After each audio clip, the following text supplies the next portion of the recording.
Hi hello everyone, అందరికీ నమస్కారం. Welcome to Usha's entertainment. నేను మీ ఉషా. పుష్యమాసంలో వచ్చే చివరి రోజు అమావాస్యను మనం మౌని అమావాస్య కానీ చొల్లంగి అమావాస్య కానీ అంటాము. సాధారణంగా ఇంగ్లీషు కొత్త సంవత్సరాల్లో వచ్చే మొదటి అమావాస్య మౌని అమావాస్య, అంటే జనవరి కానీ ఫిబ్రవరి ఆ నెలల్లో వస్తుంది. అలాగే ఇది శివరాత్రి ముందు వచ్చే ఆఖరి అమావాస్య కూడా ఇదే. ఈ 2024వ సంవత్సరంలో మౌని అమావాస్య ఎప్పుడు వచ్చింది, ఈ రోజున మనం నిర్వహించవలసిన స్నాన సమయాలు అలాగే పూజా సమయాలు ఏమిటి అనేది మనం ఈరోజు వీడియోలో తెలుసుకుందాము. ముందుగా ఈ మౌని అమావాస్య ఎప్పుడు వచ్చిందనేది చూద్దాము. స్వస్తి శ్రీ చాంద్రమానేన శ్రీ శోభకృతనామ సంవత్సరం ఉత్తరాయణం హేమంత ఋతువు పుష్యమాసం బహుళపక్షం అమావాస్య ఫిబ్రవరి 9వ తారీఖు 2024వ సంవత్సరంలో శుక్రవారం ఉదయం 7:49 నుండి 10వ తారీఖు ఫిబ్రవరి నెల 2024వ సంవత్సరంలో ఉదయం 5:46 వరకు ఉంది.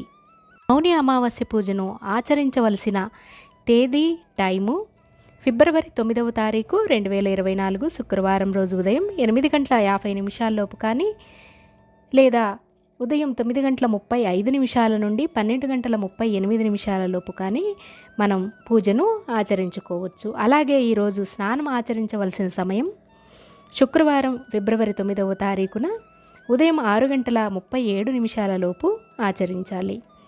ఆ టైంలో చేసినట్లయితే మనకు మంచి ఫలితాలు అనేవి అందుతాయి. ఈరోజు ముఖ్యంగా పితృదేవతలకు ఆరాధన అనేది చేస్తాము. అలాగే నవగ్రహ ఆరాధన చేయడం కూడా ఎంతో విశేషంగా చెబుతూ ఉంటారు.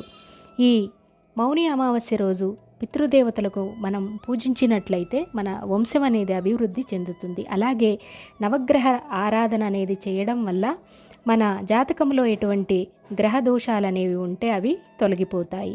ఈ రోజున మనం వీలైనంత మౌనంగా ఉండి భగవంతుని ఆరాధన అనేది చేయడం ఎంతో మంచిది. ఈ రోజున శనీశ్వరుణ్ణి నువ్వులు కానీ లేదా నువ్వుల నూనెతో కానీ అభిషేకం చేస్తే మనకు ఉండే శని దోషాలు అనేవి అన్నీ తొలగిపోతాయి. ఈ రోజున పేదలకు దాన ధర్మాలు చేయడం, అలాగే గోవులకు కానీ పక్షులకు ఆహారాన్ని అందించడం అనేది చాలా చాలా మంచిదండి. ఈరోజు మీకు వీలైనంత మీరు తప్పకుండా చేయండి.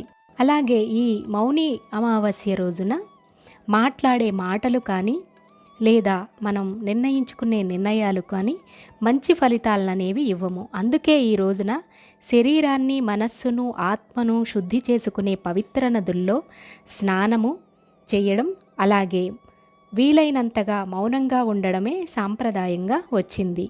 ఈ రోజున మౌనంగా ఉండడం వల్ల మనలోని జ్ఞానం అనేది నిద్రలేస్తుంది. ఈరోజు గంగా నదిలోని నీరు అమృతంగా మారుతుందని నమ్ముతూ ఉంటారు. ఇందువల్లే ఈరోజు స్నానం చేయడానికి గంగా నది ముఖ్యమైన నదిగా చెప్తూ ఉంటారండి. గంగా నది కానీ మనకు దగ్గరలో లేకున్నట్లయితే ఏ నది మనకు అందుబాటులో ఉంటే ఆ నదిలో మనం స్నానం ఆచరించి ఆ గంగామాతను తలుచుకున్నట్లయితే సరిపోతుంది. లేదా మాకు ఏ నదులు కానీ చెరువులు దగ్గరలో లేవు అని అనుకుంటే మనం స్నానం చేసే నీటిని మనం గంగానదిగా భావించుకొని ఆ గంగామాతను ఒకసారి స్మరించుకొని స్నానం చేసినట్లయితే గంగానదిలో స్నానం చేసిన ఫలితాన్ని పొందవచ్చు. విన్నారు కదా, ఈ మౌని అమావాస్య రోజు వీలైనంత వరకు మీరు మౌనంగా ఉండడానికి ప్రయత్నించండి. ఆ భగవంతుణ్ణి ఆరాధన చేయడం అనేది చాలా చాలా మంచి శుభ ఫలితాలను అనేది మనకు అందిస్తుంది. విన్నారు కదా, మీకు కనుక వీడియో నచ్చినట్లయితే మర్చిపోకుండా వీడియోని లైక్ చేసి షేర్ చేయండి. ఇప్పటివరకు ఒకవేళ సబ్స్క్రైబ్ చేసుకోకపోతే మర్చిపోకుండా మన ఛానల్ని సబ్స్క్రైబ్ చేసుకోండి. ఇలాంటి ఎన్నో వీడియోలు మన ఛానల్లో ఉన్నాయి. తప్పకుండా మన ఛానల్ని విజిట్ చేసి మీకు వీడియోలకి నచ్చినట్లయితే లైక్ చేయండి. మీరు ఇచ్చే లైక్ మాకు ఎంతో ఎంకరేజ్మెంట్గా ఉంటుంది. Thank you for watching. Me Usha's entertainment. నేను మీ ఉషా.